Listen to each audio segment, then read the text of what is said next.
बोलो जुबान केसरी। ಎಲ್ಲರೂ ಈಗ ಹೇಳಿ ಜುಬಾನ್ ಕೇಸರಿ. ಇವರ ಅಡ್ವರ್ಟೈಸ್ಮೆಂಟ್ ನೋಡಿದರೆ ಮೈಸೂರು ಪಾಕ್ ತಿಂತ ಇದ್ದಾರೇನೋ ಅನ್ಕೋಬೇಕು.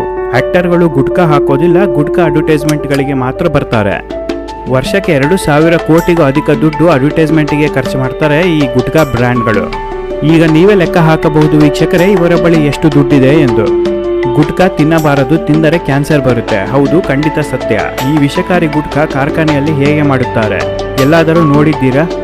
ಈ ಗುಟ್ಕಾ ತಯಾರು ಮಾಡೋದಕ್ಕೆ ಒಂದು ಸೀಕ್ರೆಟ್ ಇಂಗ್ರೀಡಿಯೆಂಟ್ಸ್ ಬಳಸಲಾಗುತ್ತೆ. ಅದನ್ನು ನಿಮಗೆ ಯಾರು ಹೇಳೋದಿಲ್ಲ, ಆದರೆ ಈ ವಿಡಿಯೋದಲ್ಲಿ ನಿಮಗೆ ತೋರಿಸುತ್ತೇನೆ. ದಯವಿಟ್ಟು ನನ್ನ ವಿನಂತಿ, ವಿಡಿಯೋನ ಸ್ಕಿಪ್ ಮಾಡಬೇಡಿ. ವಿಡಿಯೋ ತುಂಬಾ ಇಂಟ್ರೆಸ್ಟಿಂಗ್ ಆಗಿದೆ. ಈ ಗುಟ್ಕಾ ಮಾಡೋದಕ್ಕೆ ಮೊಟ್ಟಮೊದಲು ಬೇಕಿರುವ ಪದಾರ್ಥ ಅಂದರೆ ಅಡಿಕೆ.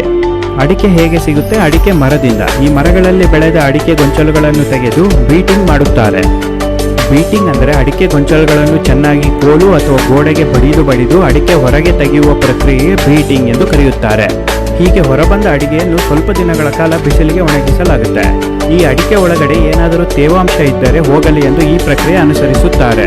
ನಂತರ ಒಣಗಿದ ಅಡಿಕೆಯಲ್ಲಿ ಸಿಪ್ಪೆ ಸುಲಿಯುವ ಪ್ರಕ್ರಿಯೆ ಆರಂಭವಾಗುತ್ತೆ.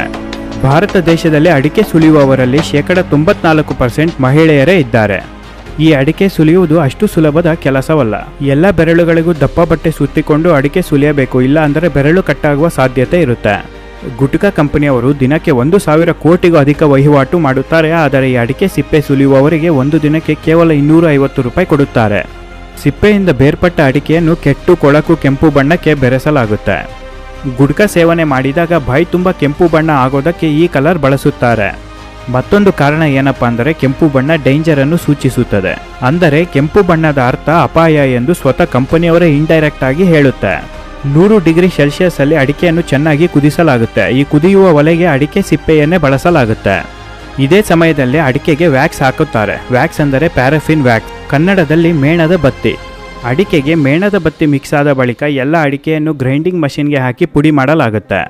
ನಂತರ ಇದಕ್ಕೆ ಬೇಕಾಗಿರುವ ಮುಖ್ಯವಾದ ಪದಾರ್ಥ ಅಂದರೆ ತಂಬಾಕು. ಈ ತಂಬಾಕು ಹೇಗೆ ಬೆಳೆಯುತ್ತಾರೆ ಎಂದು ಯೋಚನೆ ಮಾಡುತ್ತಿದ್ದೀರಾ? ಹಾಗಾದರೆ ಇಲ್ಲಿದೆ ಉತ್ತರ. ಮೊದಲಿಗೆ ತಂಬಾಕಿನ ಬೀಜವನ್ನು ಒಂದು ಸಣ್ಣ ಜಾಗದಲ್ಲಿ ನೆಡಬೇಕು. ಇದಕ್ಕೆ ಸೀಡ್ ಬೀಡ್ಸ್ ಎಂದು ಕರೆಯುತ್ತಾರೆ. 8ರಿಂದ 10 ವಾರದ ನಂತರ ಈ ತಂಬಾಕು 10 ಇಂಚು ಬೆಳೆಯುತ್ತೆ. ನಂತರ ಹೀಗೆ ಬೆಳೆದ ತಂಬಾಕಿನ ಎಲೆಗಳನ್ನು ಸಣ್ಣ ಜಾಗದಿಂದ ಕಿತ್ತು ದೊಡ್ಡ ಬಯಲು ಜಾಗದಲ್ಲಿ ನೆಡಲಾಗುತ್ತೆ. 120 ದಿನಗಳ ನಂತರ ತಂಬಾಕಿನ ಎಲೆಗಳನ್ನು ಕತ್ತರಿಸಲಾಗುತ್ತೆ. ಹೀಗೆ ಕತ್ತರಿಸಿದ ಎಲೆಗಳನ್ನು ಕಾರ್ಖಾನೆಯಲ್ಲಿರುವ ಆರ್ಟಿಫಿಷಿಯಲ್ ಸನ್ಲೈಟ್ ಬಳಸಿಕೊಂಡು ಒಣಗಿಸಲಾಗುತ್ತೆ. ಒಂದು ಸಲ ಒಣಗಿದ ನಂತರ ತಂಬಾಕಿನ ಎಲೆಗಳನ್ನು ಗ್ರೈಂಡಿಂಗ್ ಮಷಿನ್ಗೆ ಹಾಕಿ ಪುಡಿ ಮಾಡುತ್ತಾರೆ. ನಂತರ ಅಡಿಕೆ, ತಂಬಾಕು ಎರಡನ್ನು ಬೆರೆಸಲಾಗುತ್ತೆ. ಇದರ ಜೊತೆ ಇನ್ನೊಂದು ಸೀಕ್ರೆಟ್ ಇಂಗ್ರೀಡಿಯೆಂಟ್ಸ್ ಹಾಕುತ್ತಾರೆ. ಇದರ ಬಗ್ಗೆ ನಿಮಗೆ ಯಾರು ಹೇಳೋದಿಲ್ಲ, ಆದರೆ ನಾನು ಹೇಳುತ್ತಿದ್ದೇನೆ. ಈ ಗುಟ್ಕಕ್ಕೆ ಏನು ಬೆರೆಸುತ್ತಾರೆ ಎಂದು ಗೊತ್ತಾದರೆ ಎದೆ ಬಡಿತವೇ ನಿಂತು ಹೋಗುತ್ತೆ. ಯಾರಾದರೂ ಗುಟ್ಕಾ ತಿನ್ನುತ್ತಾ ಈ ವಿಡಿಯೋ ನೋಡುತ್ತಾ ಇದ್ದರೆ ಸ್ವಲ್ಪ ಹುಷಾರಾಗಿರೆ ವೀಕ್ಷಕರೇ. ಭಾರತ ದೇಶದಲ್ಲಿರುವ ಎಲ್ಲ ಗುಟ್ಕಾ ಬ್ರ್ಯಾಂಡಿಗೆ ಗ್ಲಾಸ್ ಪುಡಿ ಬೆರೆಸಲಾಗುತ್ತೆ. ಹೌದು ವೀಕ್ಷಕರೇ, ನೀವು ಸರಿಯಾಗಿ ಕೇಳಿಸಿಕೊಂಡಿದ್ದೀರಾ, ಗಾಜಿನ ಪುಡಿ ಬೆರೆಸುತ್ತಾರೆ. ಗ್ಲಾಸ್ ಬಾಟಲ್ಗಳನ್ನು ಮಷಿನ್ಗೆ ಹಾಕಿ ನುಣ್ಣಗೆ ಪುಡಿ ಮಾಡಲಾಗುತ್ತೆ. ಎಷ್ಟರ ಮಟ್ಟಿಗೆ ಪುಡಿ ಮಾಡುತ್ತಾರೆ ಅಂದರೆ ಇದು ಗ್ಲಾಸ್ ಪುಡಿ ಎಂದು ಯಾರಿಗೂ ಗೊತ್ತೇ ಆಗೋದಿಲ್ಲ. ಈ ಗುಟ್ಕಾ ತಿಂದಾಗ ಬಾಯಿ ಸ್ವಲ್ಪ ಸೀಳುತ್ತೆ. ಈ ತರ ಸೀಳಿದಾಗ ಮತ್ತೆ ಗುಟ್ಕಾ ತಿಂದಾಗ ರುಚಿ ಮತ್ತು ನಶೆ ಹೆಚ್ಚಾಗುತ್ತೆ. ಇದಕ್ಕೆಲ್ಲ ಕಾರಣ ಈ ಗ್ಲಾಸ್ ಪುಡಿ.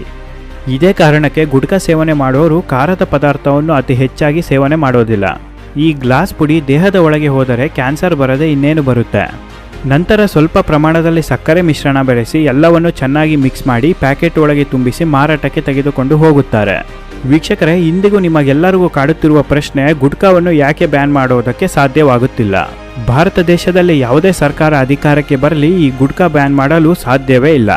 ಈ ಗುಟ್ಕಾ ತಂಬಾಕಿನಿಂದ ಭಾರತ ದೇಶಕ್ಕೆ GST ಮುಖಾಂತರ ವರ್ಷಕ್ಕೆ 53,750 ಕೋಟಿ ರೂಪಾಯಿ ಸಂಗ್ರಹ ಆಗುತ್ತಿದೆ.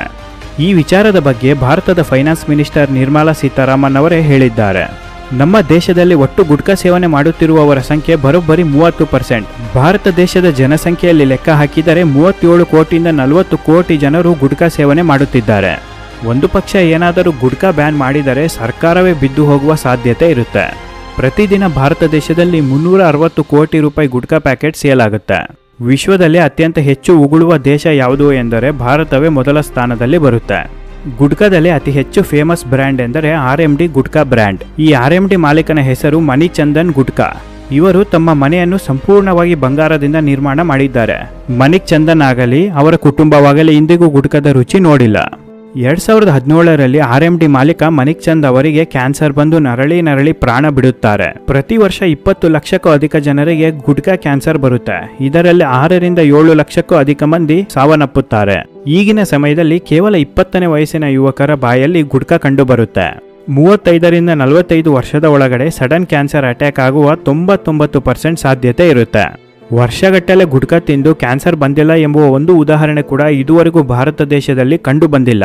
ಮತ್ತೊಂದು ಅಚ್ಚರಿಯ ಸಂಗತಿ ಏನಪ್ಪಾ ಅಂದರೆ, ನೀವೇನಾದರೂ ಈಗ ಗುಟ್ಕಾ ಸೇವನೆ ನಿಲ್ಲಿಸಿದರೆ ನಿಮ್ಮ ದೇಹದಲ್ಲಿ ಆಗಿರುವ ಅಡ್ಡ ಪರಿಣಾಮಗಳು ಕೇವಲ 6 ರಿಂದ 8 ತಿಂಗಳಲ್ಲಿ ಗುಣಮುಖವಾಗುತ್ತೆ. ಗುಣಮುಖ ಆಗಿರುವ ಎಷ್ಟೋ ಉದಾಹರಣೆಗಳು ಭಾರತ ದೇಶದಲ್ಲಿ ಕಂಡುಬರುತ್ತೆ.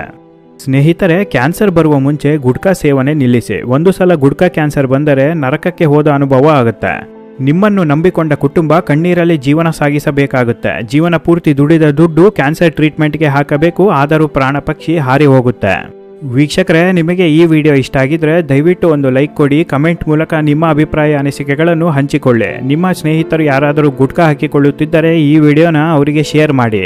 ಮತ್ತೆ ಮುಂದಿನ ವಿಡಿಯೋದಲ್ಲಿ ಸಿಗುತ್ತೇನೆ. ಅಲ್ಲಿವರೆಗೂ ಎಲ್ಲರಿಗೂ ಶುಭ ದಿನ.